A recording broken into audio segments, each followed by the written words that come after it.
So welcome back to my 5XYZ, where I talk about cybersecurity today. Just real quick, standard disclaimer is that I'm not a CFP, not a CPA, and I'm by no means an expert on cybersecurity. While that may be true that I'm not an expert, I do see this as a kind of future pressure point that if we don't take it seriously, it'll have kind of some serious ramifications, and I also see it as a potential growth area to kind of invest in. So that brings me to the goals of this video. So what I'm trying to start off with today is just what is the future of technology going to look like? How is data going to be created? How is it going to be stored? And what are we going to do to protect it? And then next, it's going to be what is cybersecurity? What are the fundamental components we need to pay attention to? And how is this going to integrate with this new future of data creation?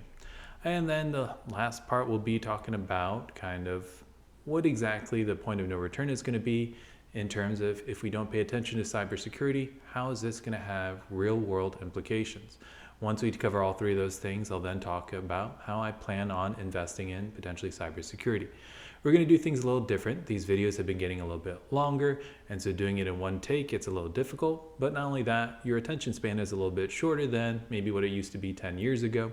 And so I'm going to try to break it into maybe 15-minute blocks by splitting up kind of the what things are plus the first ETF in the first video. And then in the second video, we'll kind of cover the 4 individual companies. So let's get started. So what exactly does the future look like with technology? Okay, so the world is being reimagined digitally. It doesn't take the kind of announcement from Facebook changing their name to Meta to kind of realize that we're creating a lot of data or pushing towards being more kind of in the internet. Okay, and what I mean by that is our workspace is no longer just a physical building that you go in, then you unplug. With the advent of email, with mobile phones, you never really truly turn it off. And so right now we have so much data bombarding us all the time, and it's only going to get worse. And it depends how you think about it. But so first, the metaverse. The metaverse is going to be the idea that we're going to have essentially a digital twin plus, meaning that we'll have a digital twin that represents us in the metaverse. But since it's not constrained by the limitations of the real world, you can reimagine yourself a little bit. But the idea of the metaverse is interesting in the sense that we have things like NFTs now, where you can actually create digital property that is unique, that has inherent scarcity. And that drives a certain amount of kind of value. And where there is value, there's going to be someone that's going to want to steal it. Rather than work for it, they're going to try to take it. And so with digital assets, how is this going to be protected in the future? And that's just the metaverse. The next is going to be autonomous driving. All of us are getting excited about EV, the idea of having hands-free driving, autonomous driving. But how is this realistically going to work? You're going to have your car and the car in front of you, car in behind you. They're going to have to talk to one another. And that's part of the Internet of Things, where you have this connectivity between your two cars. They're going to be sending information back and forth to help kind of guide the programs for this autonomous driving. But that means that data is information that's being passed back and forth. And if it's not secure, it doesn't take much to game out the worst case scenarios in terms of vulnerability and how this could lead to just shutdown of our infrastructure in terms of roads. The third is going to be the smart home. The smart home, you have Alexa, you have a smart TV, you have all these things that are connected to hopefully make your life easier, simpler, or the buzzword is frictionless. But that means your information is being collected continuously, whether it's audio, whether it's visual from cameras. That is terrifying to me. I'm maybe a little bit more old-fashioned, but how is that information, that data going to be stored? How is it going to be parsed out? What goes out to the cloud? What's going to stay within the edge? And so these are things where cybersecurity, again, is going to be important. Stalking used to be you had to physically go somewhere and stalk someone. Now you can do it digitally. You can do it from audio, you can do it from visual. And so that means cybersecurity is very important. And it's not just being paranoid. These things happen, okay? And I want to know that cybersecurity is keeping up with the innovation in technology, not lagging behind. Other things are going to be kind of companies going from hybrid cloud to full cloud. Instead of having just a server on premise, they're going to hybrid solutions where they might have part of their computing power on premise and then having the cloud to do the backup heavy lifting with on demand. Or they might just be going solely to cloud. And so that's going to introduce some extra variability.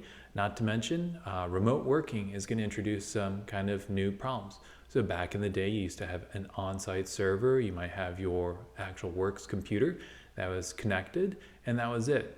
We then had the next iteration forward where you're able to bring your own personal laptop or your mobile phone and connect to their kind of network. And that introduces kind of vulnerabilities. These are different entry points someone could gain access to the main server. And so that is just what I see as being kind of the future of information, data, and technology. And this has some serious consequences for cybersecurity. So let's take a look at the state of cybersecurity. So when I was looking up some of the companies, I actually stumbled upon Accenture as one of the companies later on in the next video, but they put out a report.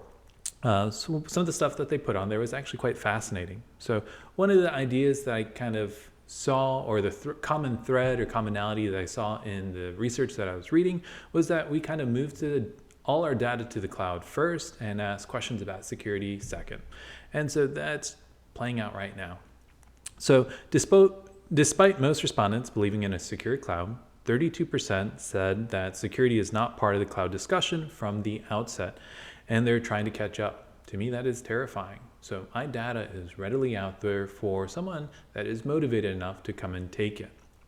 There were on average 270 attacks per company over the year, which is a 31% increase over 2020. The third-party risk continues to dominate, and there have been successful breaches to the organization through the supply chain, and it's increased from 44% to 61%. Stratified into, you have what's called cyber champions, business blockers, cyber risk takers, and the vulnerable. That's how Accenture kind of painted this picture. If you thought of it in a graph, okay, and on the bottom you just had the ability for a business to move kind of nimbly or quickly was here, and the ability for a company to prevent against cyber attack was here. You have in the bottom corner the vulnerable. They're not exactly nimble and they're not exactly cyber secure. But then there's a trade-off. If you are not nimble because you're locked down, it's going to hurt potentially your ability to get to market quickly, and that could hurt a business, and that's what they call the business blocker. The cyber risk taker, on the other hand, they're plugging along, they're nimble, they're moving quickly, but their data security is not exactly the best, and that's going to be a vulnerability that likely will bite them in the butt later on. And then finally, you have your cyber champion. This is supposed to be the gold standard in that top right corner. That means that not only they're nimble, but they are secure. Well, that seems like a great idea. One of the things that they kind of had as their key measure was cyber resilience. So their key measure for cyber resilience for the category of the cyber champion looked like this. For the cyber champion, 1 in 6 breach security, 55% of breaches found in less than 1 day, 100% of breaches fixed within 15 days or less, and 72% of breaches had no impact. Well, 72% of breaches having no impact means that 30% had impact. So that's terrifying, okay? 1 in 6 breach security, that is high. That's not, like if you apply that to commercial airlines, no one would fly. And so cybersecurity, this is what we have to deal with right now. This is absolutely terrifying to me, okay? And that's just Accenture's report. I'm not sure what some of the other cybersecurity reports might show, but this is the one report I found, and so that's what I'm reporting on. In the description, I'll leave a link to it, and you can check it out for yourself. But so we need to ask, how have our cybersecurity needs changed? PaloAltoNetworks is going to be another company I'll talk about later, but they describe it best, and they actually run a cyberpedia. You know how I like Cryptopedia, Investopedia, Wikipedia? Well, the cyberpedia is also good, so check that out. Again, descriptions will be in the link.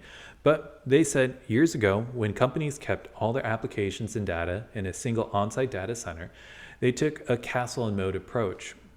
They wanted to secure the networks with on-premise firewall, and that served as the main access checkpoint. So if you have a secure place and you know where it is at, you know what the boundaries are defined, it's very easy to set up a firewall to protect it. But companies have moved to the cloud and adopted infrastructure and platform as a service, and these strategies have added more complexity. And what I mean by this is it's added more company employee-owned mobile devices to their networks. It's begun to use more applications and data hosted on third-party infrastructure, such as software as a service, and they quickly discovered they no longer had clearly defined networks. So you don't know where your network starts and ends. How are you supposed to protect around it? And that's kind of the problem that we face now in terms of cybersecurity. And so because of this, it's led to the development of some of the new kind of technologies that we'll talk about next. But introducing all these new entry points increase vulnerabilities to critical and sensitive data. And because of many of these applications and data were now being run and managed on third-party infrastructures, one of the problems they ran into is they could no longer see everything. So their visibility was limited. Their control over that information and who accessed it was limited. And they basically couldn't see or know what was going on in their entire network. And so that's bad news if you are an organization that's ultimately responsible for the security of your data that you're going and trusting to this third-party vendor. So the first iteration is called FWAP or FWAAS. This is firewall as a platform or firewall as a service. The way I think about this is setting a perimeter over and around your data. So firewalls were created to protect a company's network, but as more companies kind of moved to these applications as a platform or as a service, firewalls had to evolve. They had to keep up with the time. Okay. Since this is now hosted on a third-party infrastructure company, they discovered they couldn't have a clearly defined network, and that's why they created and promoted this firewall as a service or as a platform. So they had network capabilities of protecting the perimeter on a cloud kind of infrastructure. So with this approach, a company can do a couple of things. So they can aggregate all traffic from multiple sources. So you're going to have your on-site data center, your branch offices, your mobile users, your cloud infrastructure, and it's all kind of put into the cloud. This allows it to consistently apply and enforce their security protocols and have complete kind of vision over everything that's going on.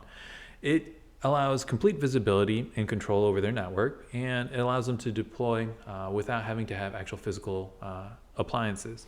And so what this means is if you have your network, imagine a whole web, right? You have all these different areas, all these different entry points. Well, all this eventually has to go through a central location. If that's the cloud, that central location, you can then monitor everything. Instead of paying attention to the 5 ends here, you just pay attention to this part here. And that's kind of, I think, the way of imagining the firewall as a service or as a kind of platform. But again, I'm not a cybersecurity expert, but that was my way of conceptualizing it. So moving on, we have a thing called SASE or SASE, which stands for Secure Access Service Edge. This is essentially your monitor team. This is the next step forward from your firewall as a platform. So what they said here is an existing network approaches and technologies simply no longer provide the level of security and access control digital organizations need. Pretty simple, okay? They need immediate, uninterrupted access for its users, and no matter where they're located.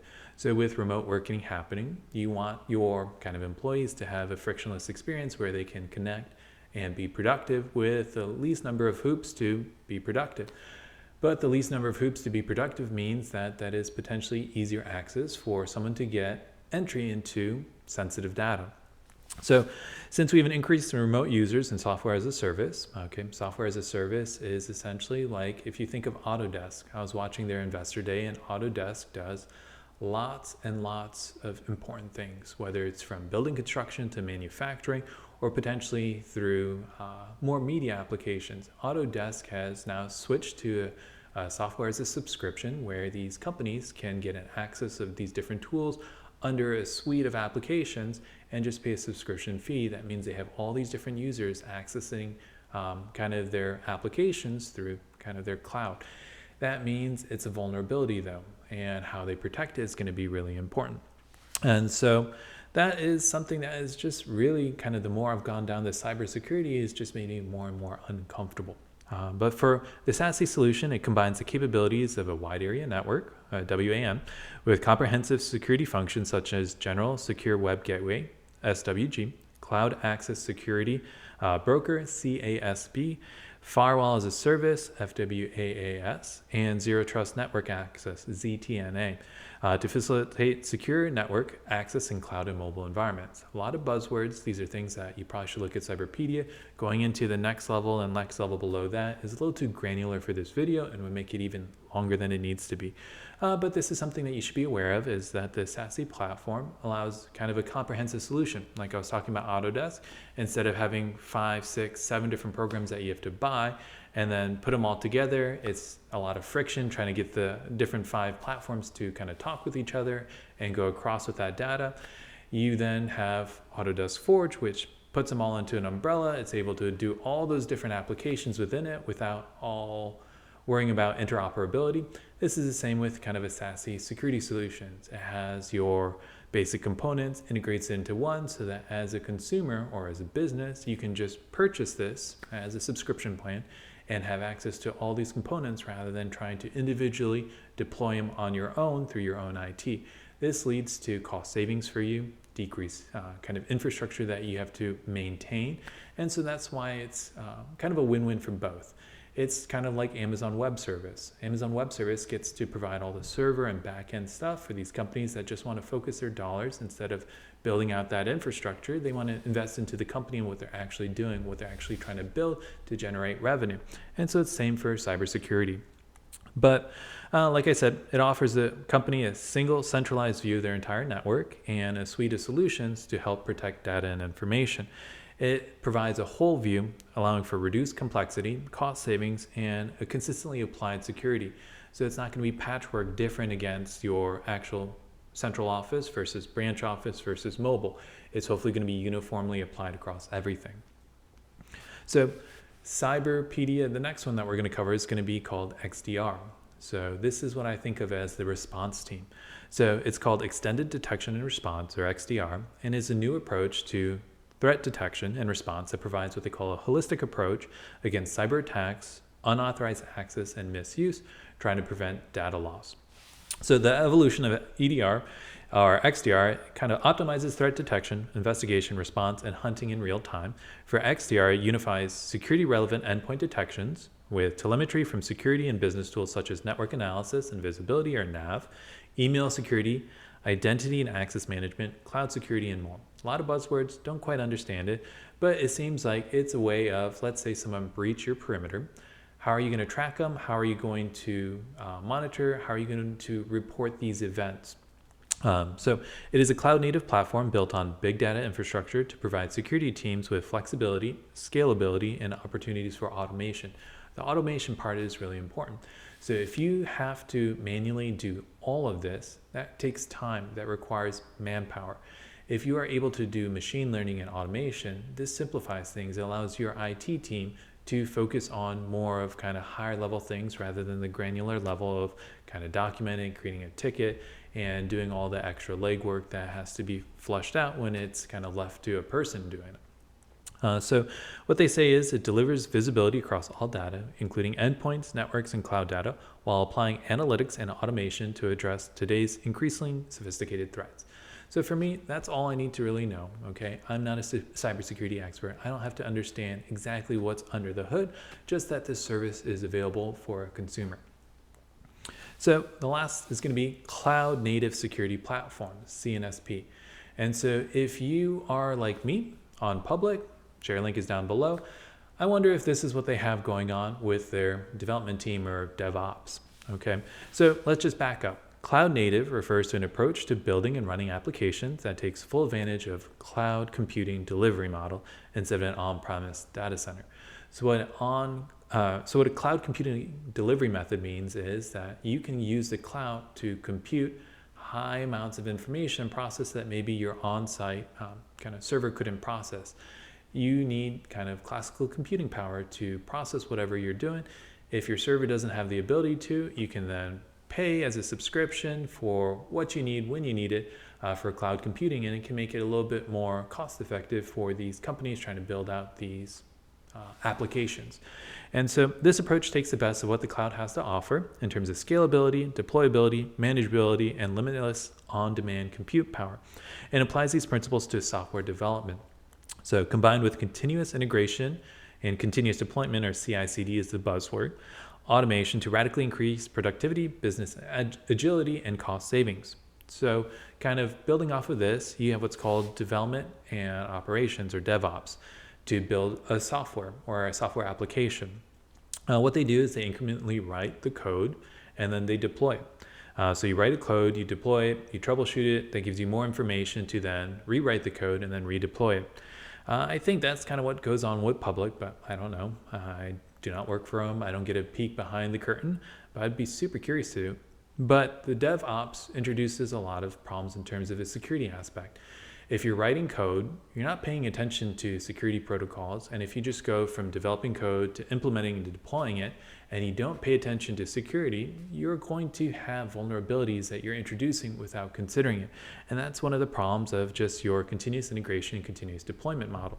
And so what they're trying to do now with this Cnsp, or Cloud Native Security Platforms, is finding a way to integrate secure operations within this kind of DevOps. And so they want to be included in the loop to prevent haste of pushing new kind of features to customers without unforeseen vulnerabilities. And so what they said is Cnsp provides coverage, the application development lifecycle, or coverage over the application development lifecycle, and allows organizations to develop without worry over how to integrate solutions for security at the end. So if you're doing this continuously as you're going, you don't have to worry about everything at the end and then re-engineering a security protocol based off of your development. If you do it kind of streamlined at once, it's going to not only get deployed faster, but it's going to get deployed faster and securely. Those two need to go hand in hand. So, notable failures in cybersecurity. So before we get into that, we need to look at the International Data Corporation. They put out a statement saying that cloud workloads are under protected, with only about 1% of IT supply budget spent on cloud security. In fact, one should spend about 5 to 10% of its IT budget on security. So again, that is terrifying. They are underspending by a lot. 1% compared to 5 to 10% is a big difference, especially if all our data is going to be going to these cloud networks or cloud data centers. I want it protected, and I want it protected by something that's robust, not bare minimum. And so this brings us to some of the notable hacks that we've seen.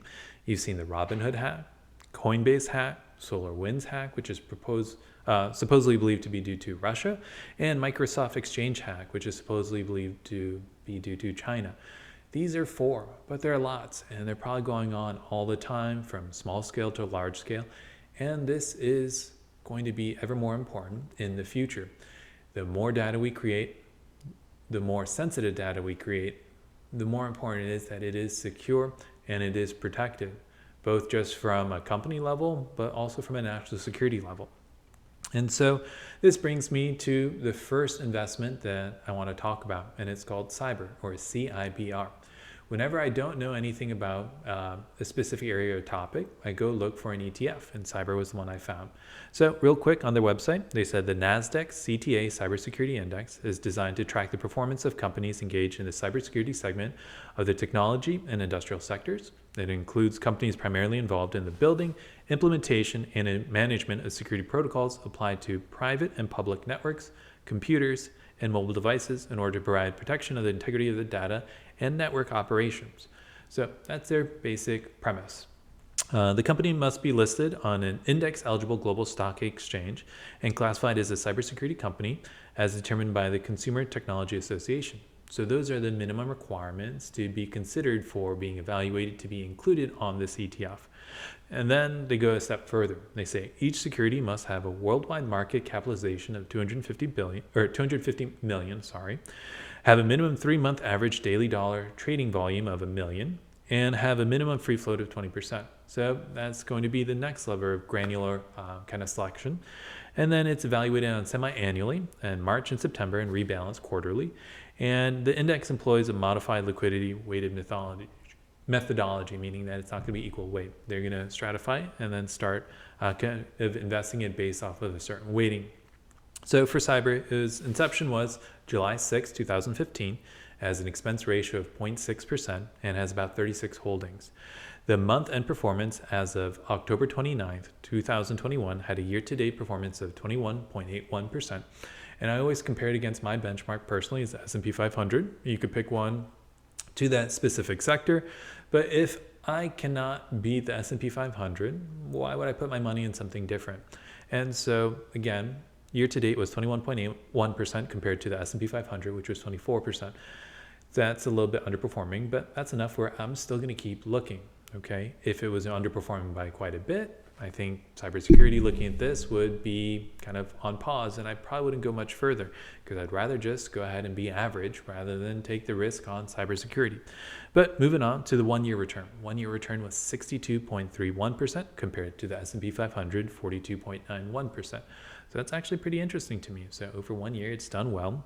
Since its inception, it was 17.74%, whereas the S&P 500 since that point was 15.71%.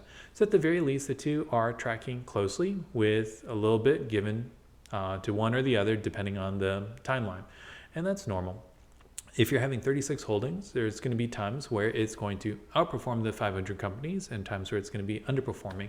But what I'm wanting to pay attention to, that it's not tracking and missing by a large amount. The top 5 holdings are going to be PaloAltoNetworks, which is 6.79%, which I referred to. It's going to be in part 2. Accenture PLC, 6.3%, also part 2. And then Cisco Systems, 5.51%. CrowdStrike Holdings, 4.82%. And Okta, 4.81%. So I'm going to do 2 of those 3.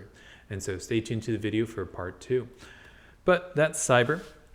Whenever I look at an ETF to include it in my investment portfolio, the next is to see if there is any overlap with my pre-existing ones. So I go to, I'll leave the link down below, but basically it allows me to compare 2 ETFs and see what the overlap is. And so I did this. It had minimal overlap with QTUM for the quantum computing and 5G for 5G. And so that was something that I was interested in because those were 2 new kind of ETFs or sector areas that I was starting to consider investing in. And then there was some overlap with F technology, but I still needed higher concentrations for meaningful exposure.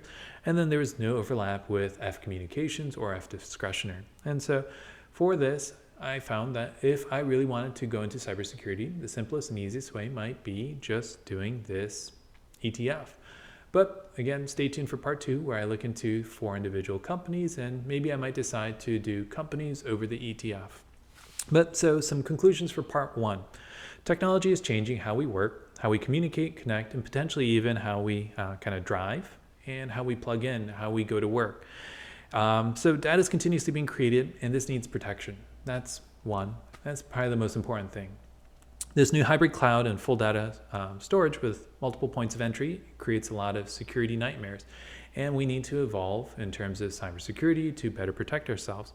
And so that's why it's important to pay attention to cybersecurity. Our volume of data is increasing, our entry points and vulnerability is increasing, and so cybersecurity needs to keep up with the times. So for me, I think cybersecurity is an essential function in an environment where we're having a rapidly growing amount of volume.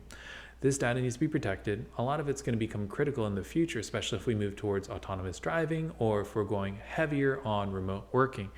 Your company doesn't want its information getting leaked, or if there's something proprietary or sensitive, it doesn't want it stolen.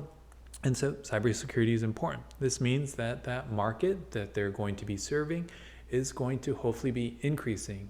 So the total addressable market should by and large be growing for cybersecurity. And I see this as potential growth within the information technology sector.